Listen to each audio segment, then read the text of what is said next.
y sin detenernos le vamos a ceder ahora la palabra a Luis López Guadalupe. Muchas gracias por tu colaboración, también por tu participación en algunas de las tareas que desarrollamos desde el Comité Científico. Miguel es catedrático de Historia Moderna de la Universidad de Granada y parte de otros trabajos dedicados a los aspectos de historia, fundamentalmente de historia moderna, el territorio andaluz, pues ha dedicado buena parte de su trabajo de estudio e investigación precisamente a analizar las tradiciones y la religiosidad popular en la Semana Santa. Es un placer tenerte con nosotros y sin más tienes la palabra. Muchas gracias.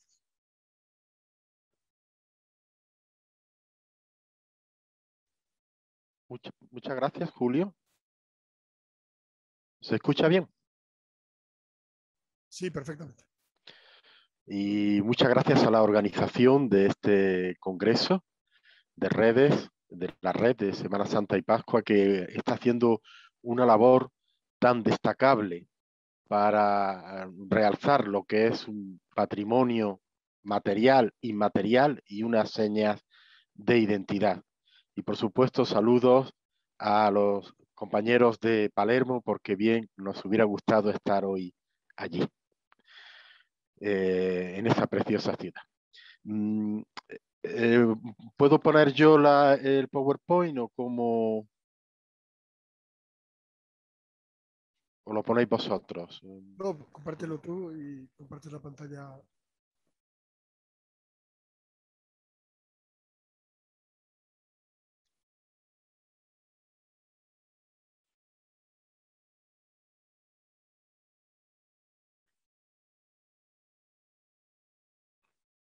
Pinchando abajo en la flecha verde que tienes. Sí, sí, en eso estoy. Ahora se puede ver, ¿verdad? Sí, perfectamente.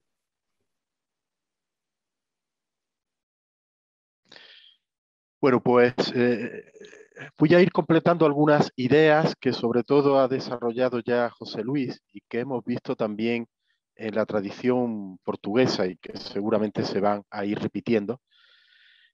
Una Semana Santa, la andaluza, procesional, protagonizada lógicamente por cofradías de penitencia y sangre, cuyo cometido, cuya función específica es realizar esta acción de penitencia. Pero no solo promocionaron el culto, en este caso a la pasión de Cristo, sino también la labor benéfica entre sus socios. La Semana Santa, no hay que decirlo, es un fenómeno poliédrico, complejo y vivo, muy vivo. Me voy a ceñir al aspecto histórico y especialmente en la época moderna, donde se configura esa impronta barroca tan propia de nuestra Semana Santa. Y también, por supuesto, una dimensión festiva incuestionable que permitía invadir la calle, romper la rutina laboral y con expresiones bastante más ricas, creo yo, incluso que las actuales.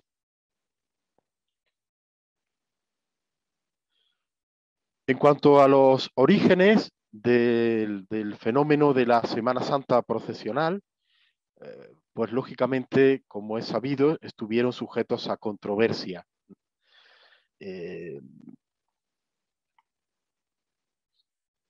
La realidad procesional era ya habitual en la Edad Moderna, donde en muchos lugares había tradiciones devotas que dramatizaban la pasión, como estos pasos de Inglaterra, como complemento de la liturgia, con una creciente devoción a la figura de Cristo en su humanidad descarnada, lo cual era un terreno abonado para el arte. Las conferencias del Congreso por el radio. Las conferencias por el radio. Continúo. Sí, sí, adelante. Que hemos tenido ahí una pequeña diferencia. Y una imitación de la senda dolorosa de Jesús con esos ejercicios del Vía Crucis, de la calle de la amargura, como este prototípico de Sevilla. Las vías sacras son otra vertiente penitencial muy extendida por Andalucía en orografías ascendentes. En Sevilla no, porque es una ciudad plana, pero allí donde era posible, desde el llano hasta un montículo a modo del Gólgota, o también llamado Monte de la Resurrección. Y por supuesto también las obras de meditación sobre Cristo, su pasión y su muerte, dirigidas a conmover al fiel, como puede ser la imitación de Cristo de Tomás de Kempis de 1441. Por tanto, ese interés por imitar está muy presente en el mundo cristiano. Al fin y al cabo, en el propio Evangelio, Jesús invita a tomar la cruz y seguirle. Y la expresión de penitencia más genuina, también se ha señalado ya, es la de los disciplinantes, aquellos que se autoflagelan. Esta es una representación del siglo XVI del alemán Christoph Weiditz, donde, bueno, pues aquellos flagelantes hacían gala de una angustia vital muy entroncada con las crisis bajo medievales. Muchos de estos movimientos desde el siglo XIV fueron espontáneos, a veces desafiantes e incluso heréticos. El panorama comenzará a cambiar con la celebración del Concilio de Trento y la influencia en cuanto a control e incluso a directrices desde la liturgia y desde lo procesional también en el mundo de la Semana Santa. Efectivamente, el concilio, como es bien sabido, reforzó la doctrina católica y entre ellos el valor de la imagen sagrada, lo cual pues impulsó el arte cristiano. Y también la disciplina de la Iglesia y en concreto pues las hermandades y cofradías, convirtiéndolas en instrumentos de disciplinamiento social, que ya lo eran por sí mismas. Pero ahora, bajo el control de la Iglesia, estas asociaciones eminentemente de laicos y por tanto surgidas desde abajo.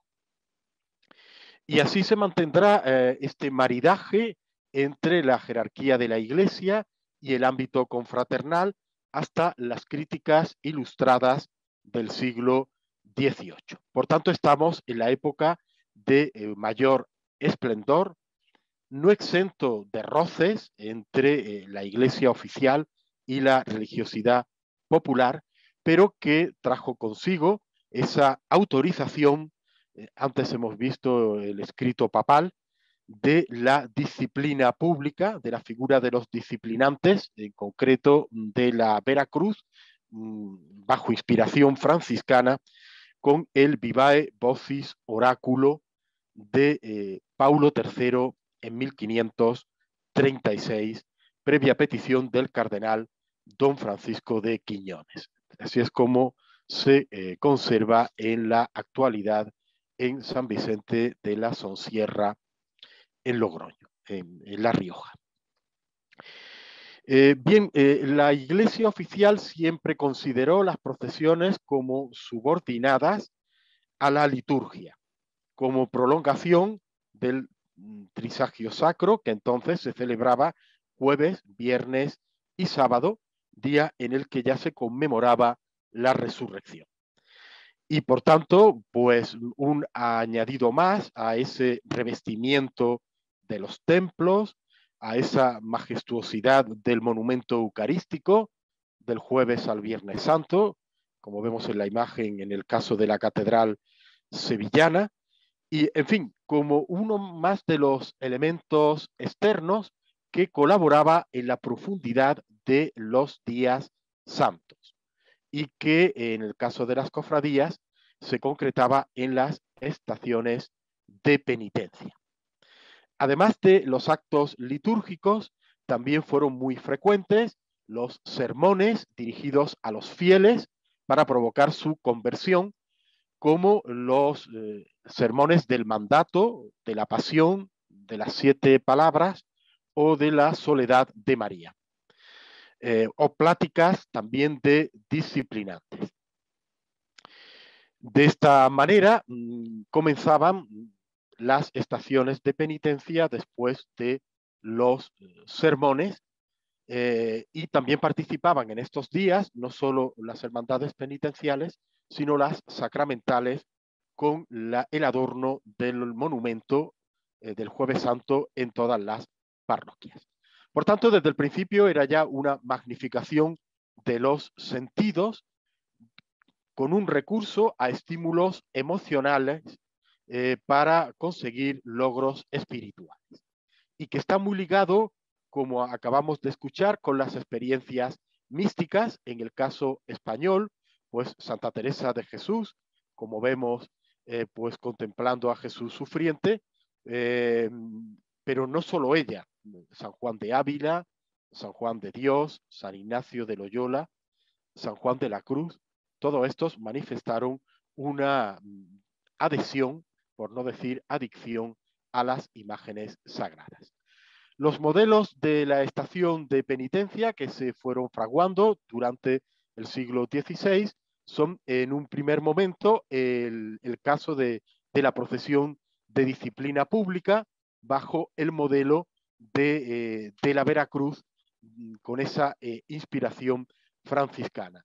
Y desde luego, como núcleo esencial, la procesión de disciplinantes, la procesión de disciplinantes, que aquí vemos representado por José Gutiérrez Solana en 1933. Bien, fue por tanto la práctica más tradicional en la Semana Santa del siglo de oro, llegando de la mano de la Orden Franciscana a todos los rincones.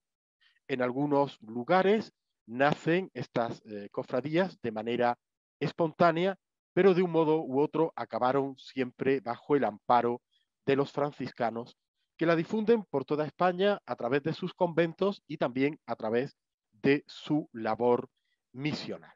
Son los hermanos de sangre, vestidos con un hábito blanco para que sobre él resaltase la sangre derramada. Eran procesiones sencillas, prácticamente sin imágenes, salvo algún crucifijo llevado a mano, como vemos en este grabado, que corresponde a una procesión de penitentes de París, puesto que también se extendieron, hemos hablado de Italia, de Portugal y por supuesto también de Francia. Estas cofradías de la Veracruz no solo celebraban la Semana Santa, sino también el día 3 de mayo, invención de la Santa Cruz, donde incluso se flagelaban. Del mismo modo que las del Dulce Nombre, pues festejaban la circuncisión de Cristo. El modelo, como se ha visto, es la espalda desnuda, el rostro cubierto, y la sangre vertida como una purificación o catarsis colectiva. Por tanto, lo hacían individualmente, pero en nombre de la comunidad, como una senda de conversión. En fin, debía ser una disciplina voluntaria, aunque con el tiempo, generalmente por hermanos de la cofradía, con el tiempo aparecieron cuadrillas de disciplinantes que alquilaban sus servicios a una u otra cofradía, y se fueron introduciendo otros abusos que trataron de atajar las autoridades eclesiásticas. En el sínodo de Guadix de 1554, en fecha muy temprana, fueron ya prohibidos, como por ejemplo, pues dejar a una cofradía para marchar a otra, disciplinarse en nombre de un hermano otro. Esto solía ocurrir mucho entre amos y sirvientes, o conductas poco edificantes como el quebranto del ayuno, la embriaguez o la blasfemia. Pero no fue el único modelo, sino que aparecen ya en la segunda mitad del siglo XVI modelos alternativos en el orden procesional y cada vez con una mayor ornamentación de imágenes y pasos. Una forma de exaltación religiosa ya claramente tridentina, con una gran proyección catequética de la imagen sagrada y de las prácticas rituales, algunos de esos rituales que ya hemos tenido ocasión de ver en las conferencias anteriores. La imagen va a pasar a ocupar el lugar central y estos modelos de procesión pues se van a expandir de una forma prácticamente sin límites, con un gran respaldo popular desde finales del siglo XVI. En estos otros modelos procesionales también intervienen órdenes religiosas, aunque quizá no con una vinculación tan clara como los franciscanos a la Veracruz, pero puede hablarse del dulce nombre de Jesús Nazareno con la orden de predicadores, la soledad de María con los carmelitas, y en el caso de parte de Andalucía, sobre todo Andalucía Oriental, Jesús Nazareno con los carmelitas descalzos, por influencia del mismo San Juan de la Cruz. Pero también las hubo hermandades de penitencia en parroquias, en ermitas o en hospitales de las propias cofradías. La de Jesús Nazareno es, por tanto, el segundo modelo procesional. Aquí destaca la imitación de Cristo en forma de seguimiento, sin derramamiento de sangre. Los nazarenos, con hábito morado y cruz al hombro, siguen el paso de Jesús en estas procesiones llamadas de las cruces o de Santa Elena, porque también solían venerar a esta santa que halló la reliquia, que halló la cruz de Cristo. Y yo creo que las del Nazareno fueron las que acabaron teniendo un mayor arraigo en toda Andalucía por la impronta imponente de la representación de Cristo cargando con la cruz, que es un Cristo todavía vivo, a diferencia de la mayor parte de las representaciones del crucificado. Bien, también junto a la figura del disciplinante y del hermano que porta cruz, pues se va a extender el alumbrante, el hermano de luz, cada vez en mayor número, y que va a ir incrementando las filas de ese modelo de procesión barroca al que se ha aludido, con imágenes, con pasos cada vez más adornados, con abundante cera, con un gran protagonismo de los portadores, horquillero, cargador, costalero, correonista, andero, y al que se van a ir sumando, esta es la procesión barroca, elementos figurativos y simbólicos en gran medida, personajes bíblicos, sibilas, pasos alegóricos, incensarios, apóstoles, soldados romanos, armaos, cuarteles o judeas, en Andalucía Oriental, las chías, aparte del acompañamiento musical y de un mayor número de insignias. Bien, por tanto, estamos ante el reforzamiento del valor de la imagen sagrada y el avance de la barroquización. Quizá el tercer modelo procesional más prototípico de esta impronta barroca sea la colorista procesión del entierro de Cristo. La Veracruz procesionaba el Jueves Santo, el Nazareno en el amanecer del viernes y en la tarde del viernes la procesión del entierro, generalmente con túnica negra y con todo ese boato barroco destinado a fascinar y a sorprender. Los modelos de cofradías pues solían tener dos pasos, uno alusivo a Cristo y otro a la Virgen María.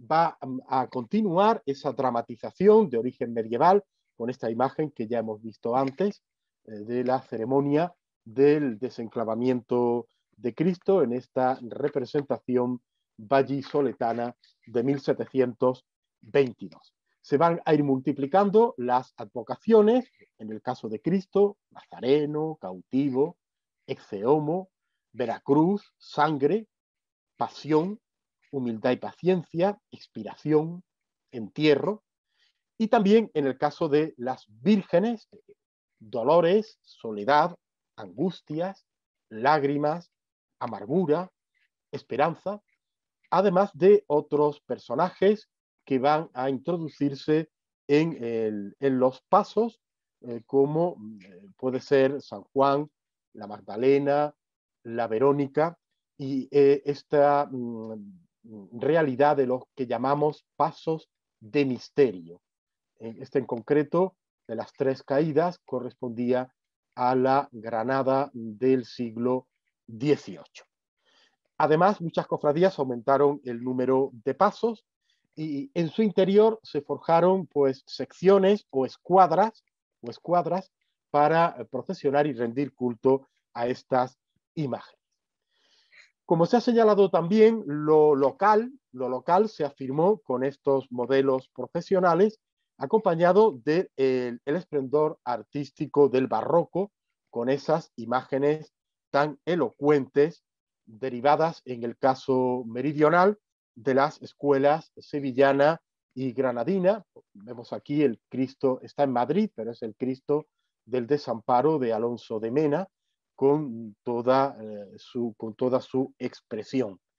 Es una imaginería naturalista, cercana al fiel, y donde van a proliferar también las imágenes de vestir. Esa es la impronta barroca que ha llegado hasta hoy. En aquella época, siglos XVI, XVII, Córdoba se acercaba a la veintena de cofradías, Jerez, Cádiz o Granada estaban en torno a la decena, Málaga pues tenía varias decenas y Sevilla en torno a 40. Por tanto, fue una eclosión muy importante. Estas procesiones hacían paradas, estaciones en diversos templos, por ejemplo, 5 en recuerdo de las llagas de Cristo o 7 en memoria de los dolores de la Virgen María. En cuanto al funcionamiento de estas cofradías, siempre bajo la mirada de la autoridad eclesiástica, solían ser abiertas, es decir, podía entrar cualquiera, aunque hubiera algunas de índole gremial o étnico, pero en general eran abiertas. Se solía pedir buena fama y costumbres, más raramente limpieza de sangre. Las autoridades de la cofradía pues estaban jerarquizadas, el hermano mayor, que además pues hacía gala de las profesiones, pues del atributo de su cargo, y el mayordomo, que generalmente se ocupaba de los aspectos económicos. Además, diputados, conciliarios, seises o alcaldes, el padre de almas para el cumplimiento de difuntos, el albacea o la camarera para custodiar las prendas que vestían las imágenes. Por tanto, aquí se advierte ese encuadramiento social de los fieles, pero siempre las cofradías mostraron un alto nivel de autonomía que defendieron con uñas y dientes, como se aprecia en los abundantes pleitos de etiqueta o de precedencia que se han conservado. También pertenecían las mujeres, las cofradas, aunque su participación en la procesión era aparte de los varones, siempre al final, y pues una nula participación en los cargos de gobierno. Miguel, 5 minutos, por favor. Sí. Y la otra faceta de solidaridad, de mutualismo en enfermedad o en la muerte, también con el hermano encarcelado, pero sobre todo las cofradías, y no solo las penitenciales, se acabaron enfrentando al momento de la muerte, ofreciendo sus servicios funerarios, como vemos en este entierro a los pies de la Alhambra. He mencionado la vigilancia perpetua de la autoridad eclesiástica que velaba por la pureza de estas prácticas y a la que se fue añadiendo para evitar la competencia de la piedad popular con los oficios litúrgicos, el ayuno, es decir, buscando una religiosidad más depurada a la que se sumaría la reforma de las cofradías emprendidas por los ilustrados. Es el caso del Expediente General de Cofradías, impulsado desde el Consejo de Castilla cuando lo presidía el conde de Aranda.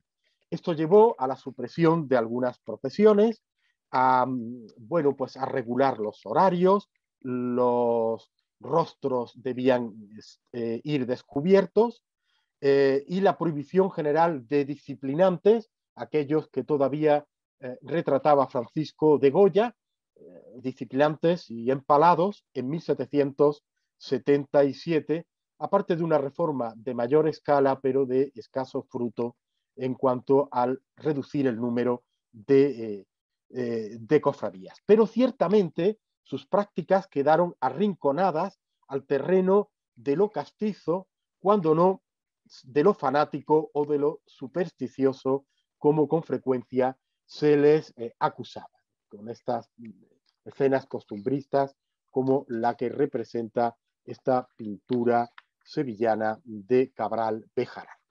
Y por último, pues cómo llega hasta la época contemporánea esta Semana Santa barroca, tras superar las crisis que supuso pues la invasión napoleónica, después la exclaustración y en general todos los altibajos derivados de la caída del antiguo régimen y de la revolución burguesa. Una situación que vino a normalizarse a partir de la década de 1880 bajo patrones culturales burgueses, en las que las cofradías resurgen, como siempre, con esa capacidad de adaptación a tiempos diversos y a circunstancias adversas. De todas formas, intentaba mantenerse en sus parámetros tradicionales, como bien ha quedado reflejado en esa idealización romántica de la Semana Santa que vemos, en este caso, en una pintura de Gonzalo Bilbao.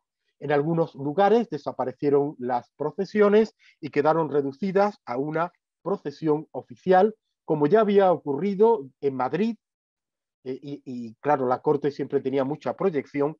En 1804, procesión oficial del Viernes Santo, procesión única con presencia de autoridades y a veces de diversos pasos, pero sobre todo del entierro de Cristo. Esto hizo cambiar también la estética, adaptándose a los nuevos tiempos, ya a finales del siglo XIX, pues en esta Semana Santa más oficial, donde figuraban pues las personas más notables de la sociedad andaluza por la alta capacidad de representación social que siempre tuvieron y tienen las procesiones.